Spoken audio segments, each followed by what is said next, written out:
Entonces, veíamos el primer día, compañeros, que nuestro cuerpo tiene una característica que es la organización. Y esa organización es lo que permite que lo podamos estudiar. Porque si fuera una estructura desorganizada, pues sería imposible estudiarlo porque no tendría leyes que lo rigen. Entonces, esta es una característica esencial de nuestro cuerpo, la organización. O sea que podemos decir que nuestro cuerpo es una estructura viva cuya organización se puede estudiar. ¿Y cómo se puede estudiar? Por el método científico. Ya vimos en el tema de la historia de la fisiología, pues que el ser humano ha tratado de abordar la vida, ha tratado de abordar lo que somos desde muchos puntos de vista. Empezamos con la magia, pasamos luego con la filosofía, hasta que finalmente llegamos a la ciencia. Entonces en el día de hoy, pues ahora a la luz del tiempo actual, el método científico es el que en una forma más objetiva nos puede dar una información de nuestro cuerpo. O sea que la fisiología sería la ciencia que estudia la organización del cuerpo humano desde el punto de vista de la vida, desde el punto de vista biológico. Este señor que ustedes ven aquí se llamaba Humberto Maturana. Él fue un gran científico chileno. Él murió el año pasado, murió de 92 años. Él era profesor de la Universidad de Chile y fue un estudioso pues, de los mecanismos de la vida. Aquí pueden ver, compañeros, que para ser un gran científico pues no se requiere ser nacido en Estados Unidos, en Canadá o en Europa o en la China. No, cualquier persona del mundo puede llegar a hacerlo. Por eso yo los invito a ustedes para que siempre tengan en mente esa idea de que ustedes pueden descubrir cosas nuevas, interesantes, maravillosas. Este señor Humberto Maturana, junto a su alumno Francisco Varela, estudió los mecanismos que regulaban la vida. Y él encontró que todos los organismos vivos tenían una capacidad de autoorganización.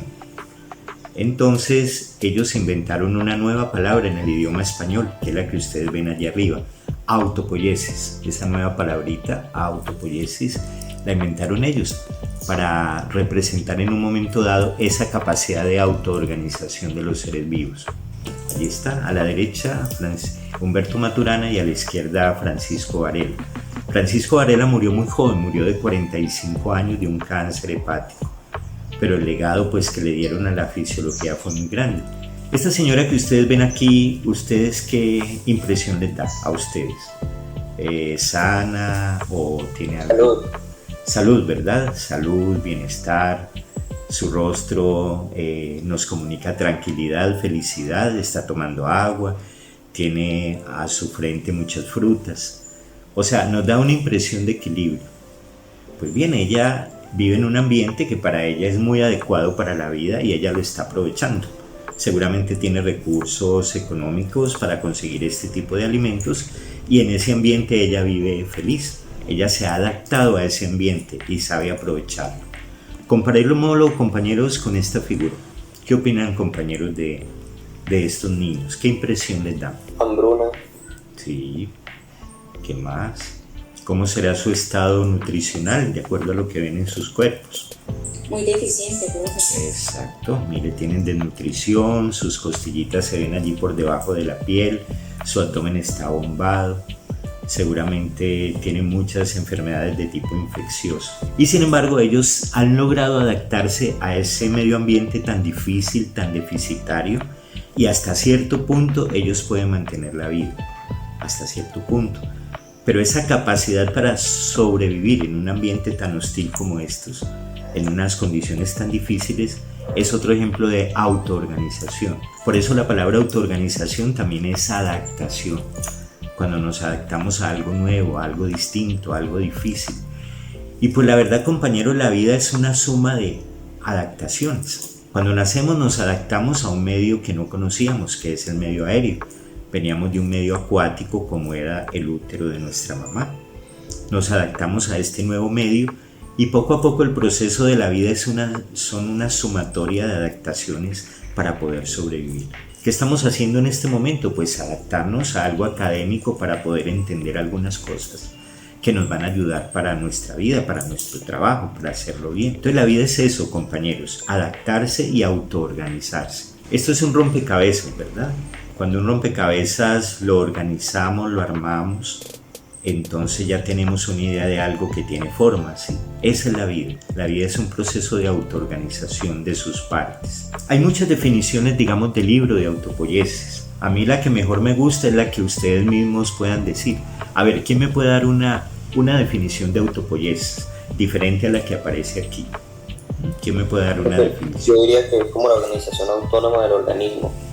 Organización autónoma del organismo, muy bien, excelente. A ver, otra definición, ¿a quién se le ocurre otro ejemplo? Otra definición. Mire lo que dice ahí, compañero, generación de sí mismo. ¿Será que nosotros nos generamos a sí mismos o será que todo nos viene de afuera, del medio ambiente? Yo diría que no, profe, por las células. A ver, explícanos, ¿por qué no? Digamos un ejemplo cuando hacemos mitosis, por la división celular también.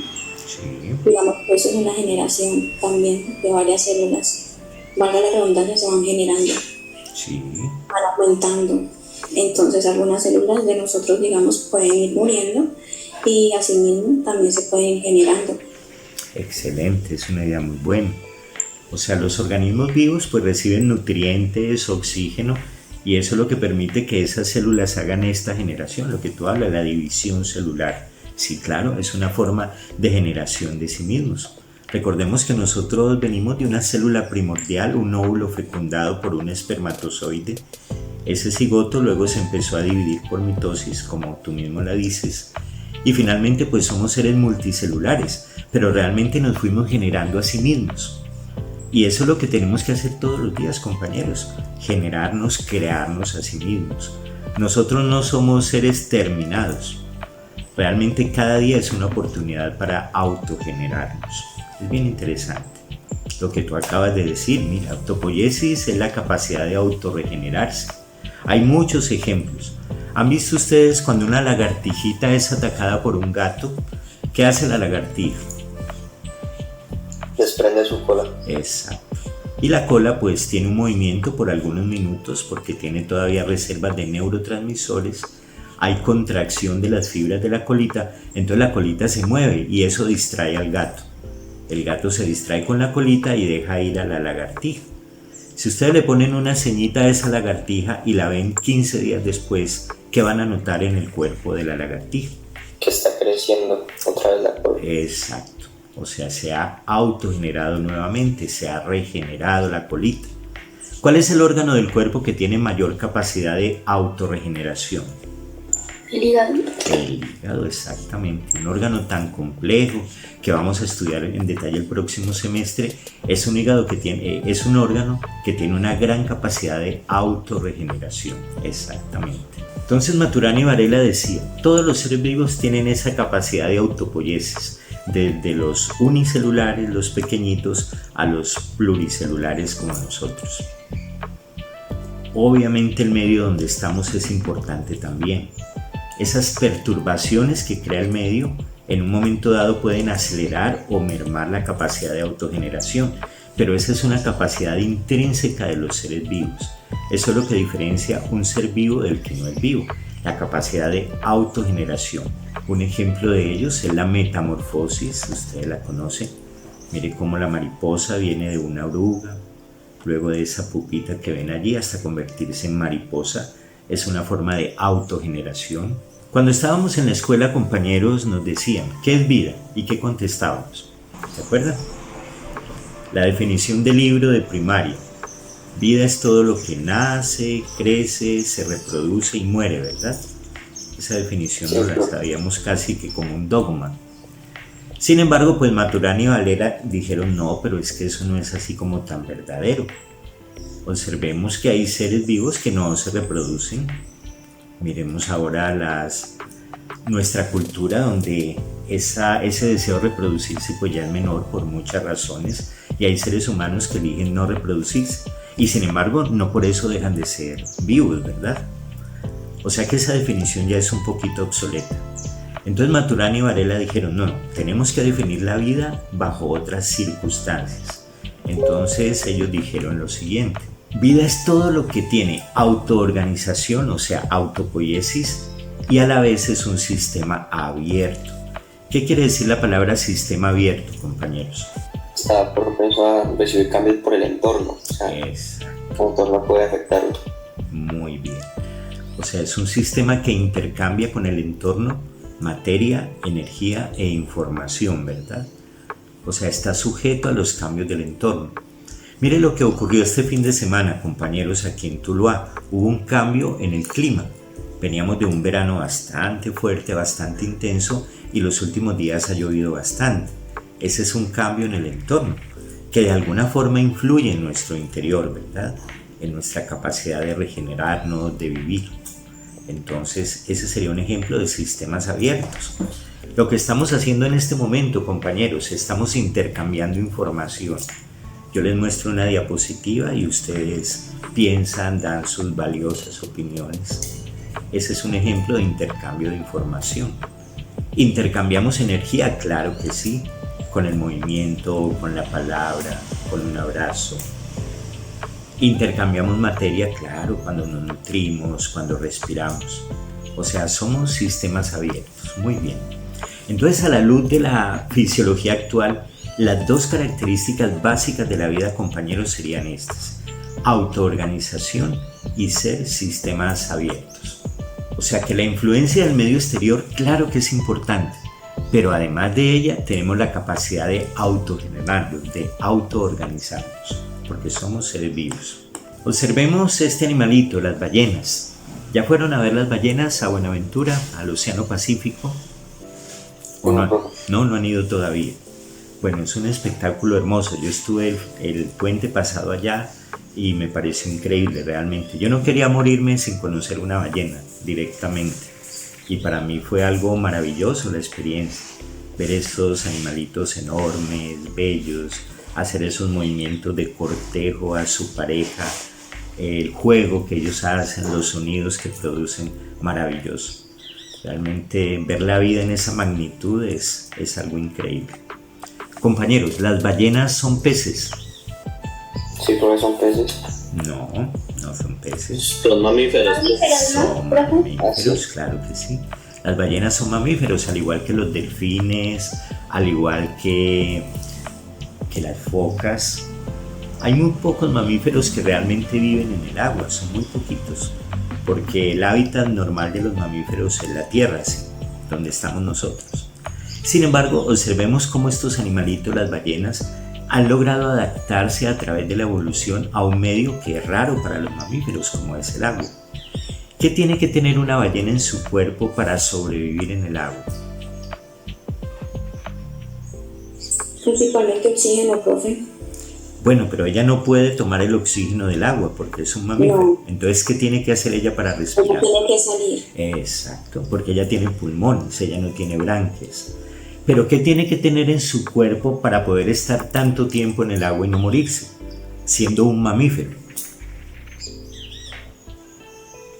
Ustedes vieron, compañeros, la película Titanic, ¿verdad? Conocen esa historia. Cuando el Titanic se hundió, muchas de las personas que iban allí no se hundieron con el barco, sino que quedaron flotando en el agua. Pero cuando llegó el buque, digamos, salvavidas, que fue el Carpathia, y los marineros trataron de auxiliar, la mayoría de las personas estaban muertas, estaban flotando en el mar, pero muertas. ¿Qué les pasó?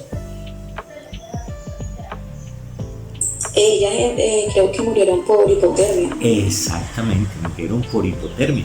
Y eso nos pasaría a cualquier mamífero que cayéramos al mar, al agua, y estuviéramos mucho tiempo allí, sobre todo en aguas frías, como las que cayó el Titanic. Entonces, ¿qué tiene que tener la ballena para no morir de hipotermia? ¿Qué tiene que tener en su cuerpo? Para no perder calor. ¿Qué habrá desarrollado ella en su cuerpo para conservar el calor interno? Pues yo pienso que serían como capas de grasa. Exactamente. La ballena tiene una capa de grasa subcutánea enorme. Eso le permite conservar calor. Y precisamente por eso es que las matan. Los bárbaros buques balleneros, cuando cazan una ballena y la matan, es para robarse ese aceitico que ella tiene debajo de la piel.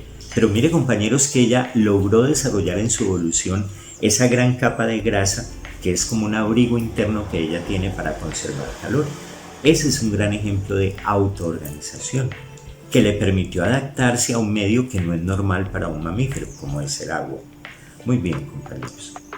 Esto sería lo ideal para nosotros los humanos, ¿verdad? Que nos pudiéramos un día autoorganizarnos como especie y vivir como vemos esas personitas allí, todos cogidos de la mano, sin distinción de razas, países, culturas. O sea, ciudadanos del mundo sería lo ideal, ¿verdad? Y la otra característica es ser sistemas abiertos. Un sistema abierto, como ahora lo decía nuestro compañero, es el que intercambia con el medio exterior materia, energía e información. Miren ese animalito. Él vive en los desiertos. ¿Él de qué se alimenta? ¿Será carnívoro, herbívoro? ¿De qué se alimentará ese ñandú en el desierto? De hierba, profe. Exacto. El desierto es bastante complicado y también el agua es bastante complicado. Entonces, como usted dice, es como un método en sí de adaptabilidad. O sea, van poniendo un como que lapso de tiempo, digámoslo así, como para buscar la comida, pero tanto así de que es muy difícil para ellos y también por eso van muriendo. También por el cambio global, todo lo que está ocurriendo.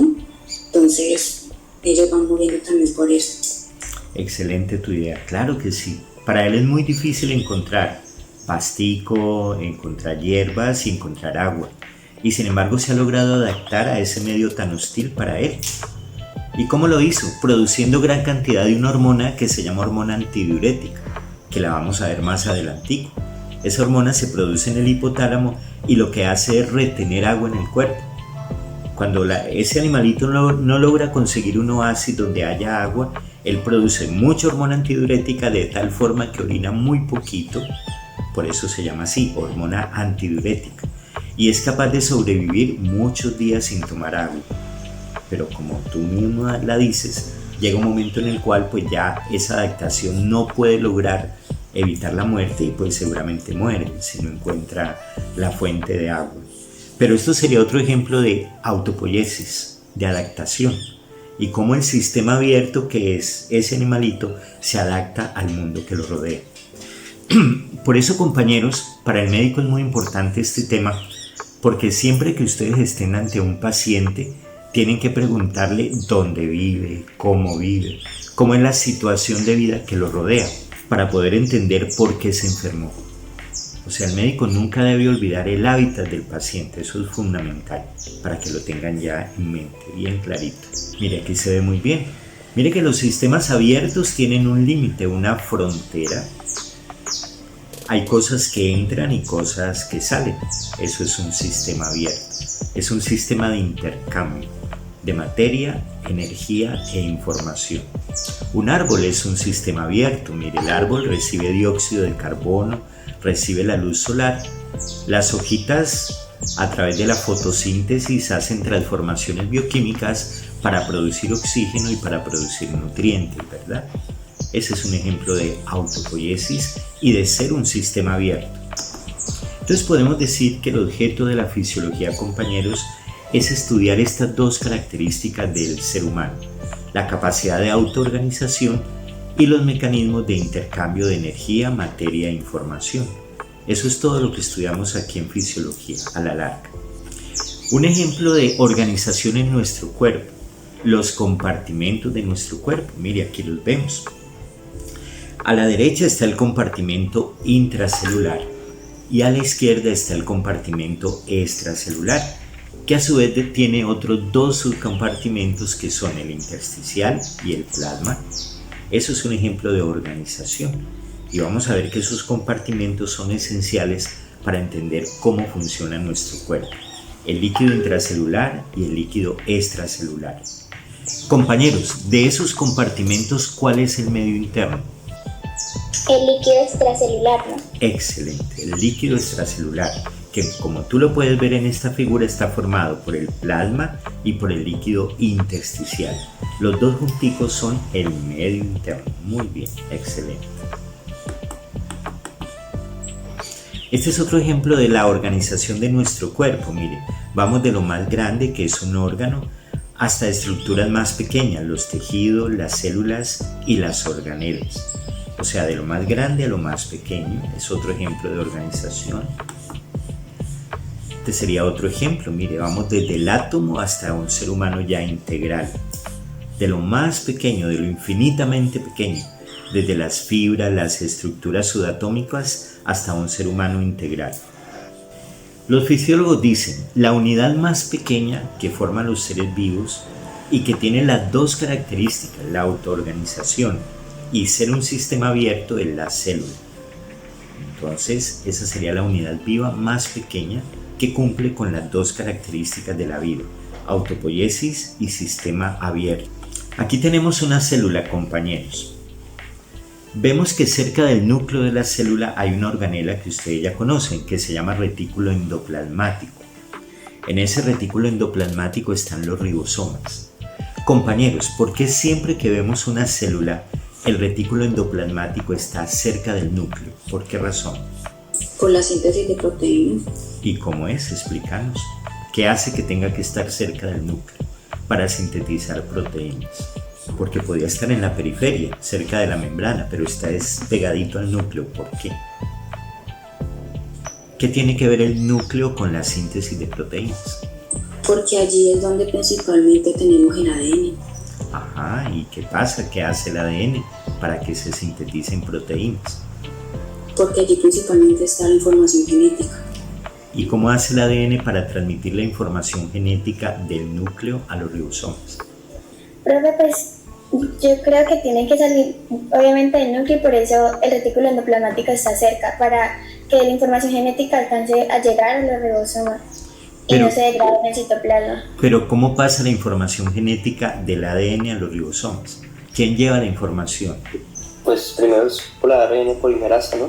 Sí. Que lo que hace es transcribir y después ya pasaría al citoplasma donde está el retículo endoplasmático rugoso y ahí los ribosomas. Pero ¿quién lleva la información del núcleo a los ribosomas? ¿Quién lleva el código genético? ¿Qué molécula? ¿Cómo se llama? ¿Quién lleva ese mensaje? ¿El RNA mensajero? Claro, el RNA mensajero, obvio.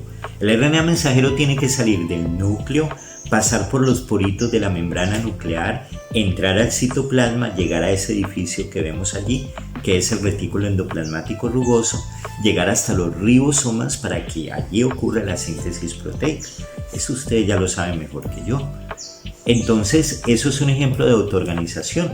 Mire, por eso siempre vamos a encontrar en todas las células el retículo endoplasmático cerca del núcleo, para que esa información genética que trae el RNA mensajero pues pueda llegar mucho más fácil a los ribosomas, ¿verdad?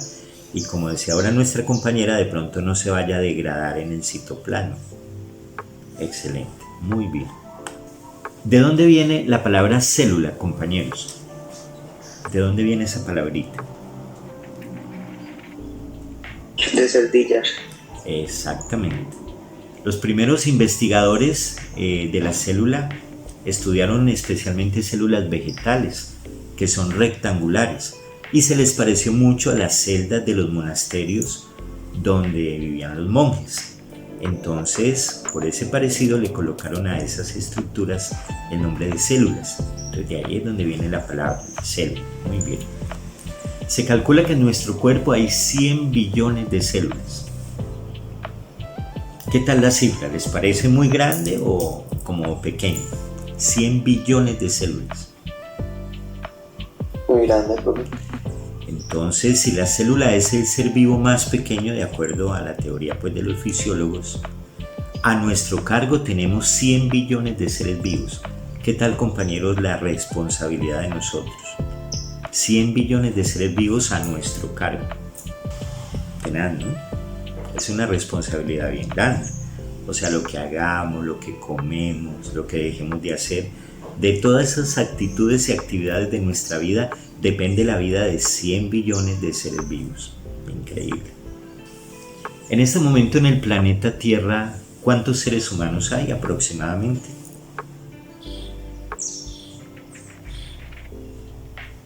¿8 billones? 8.000 millones, ¿no? 8.000 millones. Y hay 100 billones de células en nuestro cuerpo. ¿Cuál de las dos cifras es más alta? ¿La de los seres humanos o la de las células? La de las células. Claro que sí, es muchísimo más grande. 100 billones es mucho más grande que 8.000 millones. Y sin embargo, esas celulitas viven organizadas en una organización muy delicada, muy profunda, que es lo que vamos a estudiar aquí en fisiología. Y sin embargo, pues los seres humanos, que somos menos, no vivimos tan organizados. Mire, compañeros, esa foto que ustedes ven allí acabó una guerra, la guerra de Vietnam. Esa niña que ustedes ven allí corriendo viene con su cuerpo casi totalmente quemado. Esa guerra de Vietnam ocurrió en el año de 1960, en el siglo pasado. Había un conflicto interno entre Vietnam del Norte y Vietnam del Sur. Las dos grandes potencias del mundo en ese momento, Rusia y Estados Unidos, se metieron a esa guerra. Rusia a apoyar a Vietnam del Norte y Estados Unidos a Vietnam del Sur. Entonces se convirtió en un conflicto muy grave, porque las dos potencias estaban involucradas allí. Y esa guerra no la había podido terminar nadie. Había habido reuniones de políticos, de personajes del mundo, de militares, y no se habían podido poner de acuerdo. En esa época había una revista que se llamaba la revista Life, que tenía grandes reporteros. Entonces esa revista mandó a Vietnam del Norte a algunos fotógrafos y reporteros para cubrir la noticia de la guerra. Un día estaba en una escuelita de Vietnam del Norte un fotógrafo, y de pronto pasó un avión y tiró una bomba de napalm. El napalm es una bomba incendiaria, entonces al caer a la escuela, incendió la escuela y estos niños pues quedaron quemaditos. El fotógrafo tomó la imagen, obviamente después auxilió a los niños, los llevó a un sitio de atención y logró salvarle la vida. Pero al publicarse esta foto en la revista Life, fue tal el desprestigio para las grandes potencias que estaban involucradas en esa guerra que tuvieron que acabar la guerra. O sea, esta es la foto que acabó una guerra.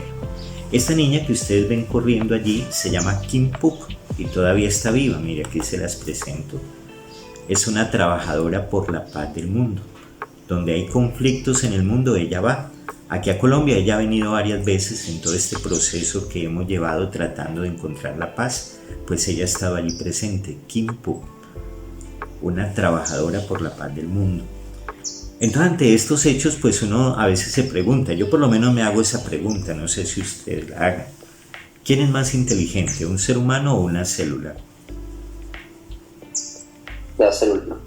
Yo pensaría que sí. Hablando de inteligencia, la capacidad de adaptación al medio, ¿verdad? No la capacidad de razonar o la capacidad de hacer fórmulas matemáticas. Obviamente en ese aspecto el ser humano es superior. Pero cada célula individualmente sí tiene mayor capacidad de adaptación a su medio y de adaptación a las demás células. Claro que sí.